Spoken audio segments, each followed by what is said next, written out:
Hello dear friends, subscribers and guests of my channel. In this video I want to show and tell you how to check the country of an Instagram account. Please put your like, subscribe to my channel and share this video with your friends. Let's get started. So, first we need to go to Instagram. After that, we need to find the account for which we want to find out the place of registration. Click on this account.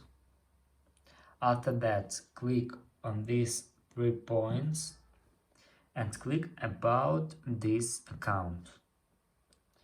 And as you can see here, you can read that this account based in United Kingdom. And that's all. If you enjoyed this video and found it helpful, please put your like, subscribe to my channel and share this video with your friends. Bye bye everyone, see you later.